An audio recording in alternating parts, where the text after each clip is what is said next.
সবাইকে good morning. আর একটা নতুন ব্লগে সবাইকে স্বাগত জানাই। এই গাছের পাতার কালারটা কত সুন্দর, আর কত বড় বড় জবা ফুল ফুটেছে আজকের। এই যে স্নান করে নিয়েছি, পুজো করব আজকের। সৎসঙ্গে যাব কুলপিতে, মিঠা কুণ্ডুতে স্নান টান করে এই যে পুজো করব। আর কি সুন্দর সুন্দর জবা ফুল ফুটেছে আজকে, সুন্দর কালার ফুলটার।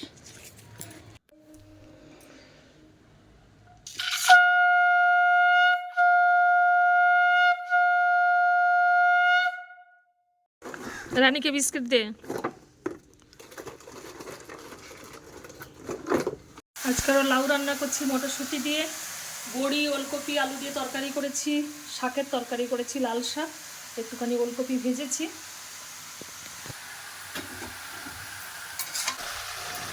আমি ছাঁচি লাউ খেতে ভীষণ ভালোবাসি।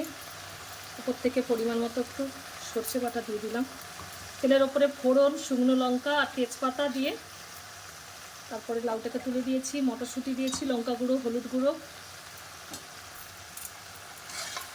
দিয়েছি আর একটু সর্ষে বাটা দিলাম, একটু মিষ্টিও দিয়েছি। ঢাকা দিয়ে দেব, একদম লো ফ্লেমে আস্তে আস্তে সেদ্ধ হয়ে যাবে।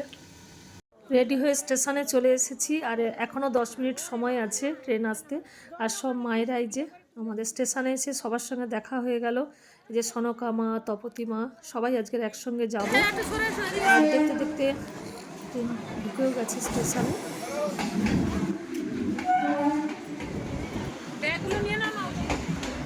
আমরা ট্রেনে উঠেও পড়েছি। আর 1:40 ট্রেনে আমরা যাচ্ছি কুলপিতে। আজকে কুলপি মিঠা কুণ্ডুতে আমাদের সৎসঙ্গ আছে। আমরা 1:40 ট্রেনেই যাচ্ছি। আর দাদারা পরে আসবেন, আমরা আগে থেকে গিয়ে সব সাজাবো। দেখতে দেখতে আমরা স্টেশনে চলেও এসেছি। বেশি সময় লাগে না, মনে হয় 1 ঘন্টা 45 মিনিট এরকম সময় লাগে।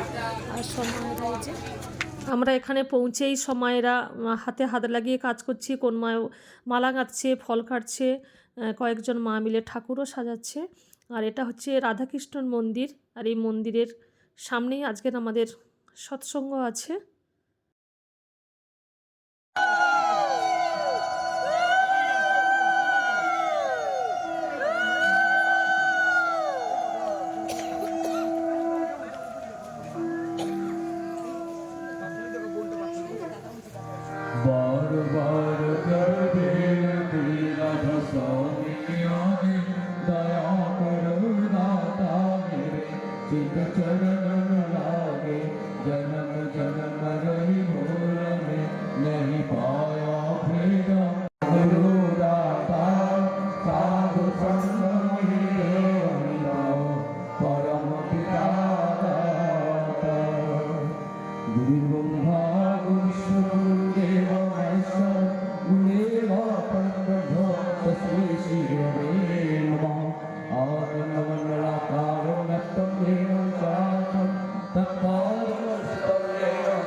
ঠাকুর বাড়িতে আছে, আমরা যারা তাকে ধরিনি, বিভিন্ন ধর্মে আমরা ভাবছি যে ধর্ম করছি, প্রকৃত ধর্ম কখনোই বুঝতে পারবো না যদি আমি তাকে না ধরি, যদি আমি বর্তমানকে না ধরি।